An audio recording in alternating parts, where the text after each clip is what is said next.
Одлуки на антикорупцијска кој обвинител за што го истражува и зошто му бараат податоци за имотната состојба. Обвинителството ги прочита дел од пораките помеѓу поранешната прва антикорупционерка и екс-директорот на ТЕЦ Неготино Небојша Стојановиќ.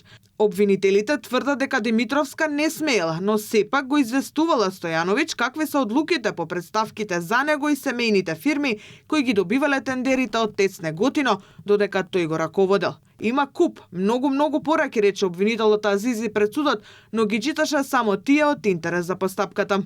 Да не имало судир. Ај проверете. Да не го грешиме името на фирмата. Хем Алијанс, окей, не се малтретира и секако е чисто тоа. Од корупција викаат дека нема. Најбитно е ова војо за Бреим код да видиме кај кој обвинител. Сега тоа. По пријава од ИРЛ е. Сега и тоа. Не споделувај со никој што ти праќам. Ова е ДКСК. Окей.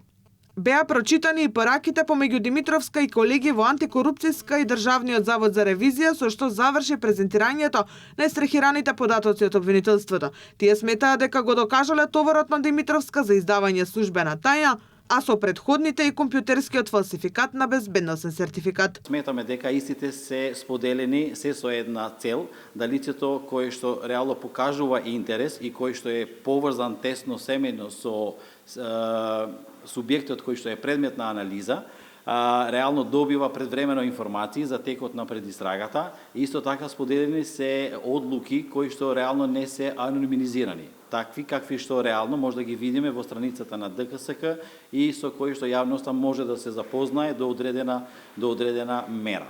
Одбраната реагираше дека на минатото рочиште биле прочитани пораки кои не биле од интерес за процесот, со што јавноста предвреме осудила Димитровска. За пораките со Стојановиќ повторуваа дека сите тие одлуки претходно биле јавно изнесени. Јавното обвинителство треба да каже дека токму Небојша Стојановиќ на повик на претходното раководство на ДКСК носел документи, соработувал, имал директен контакт и со председателот на Државната комисија за спречување корупција, тогаш Билјана Ивановска, а со цел и во насока на веќе започнати постапки. Судењето во кое освен Димитровска обвинети се и ревизорот кој полагал тест наместо неиза за безбедносен сертификат и вработена од ТЕЦ Неготино за оддавање службена тајна, продолжува со докази на одбраната. Не јавија и сведоци.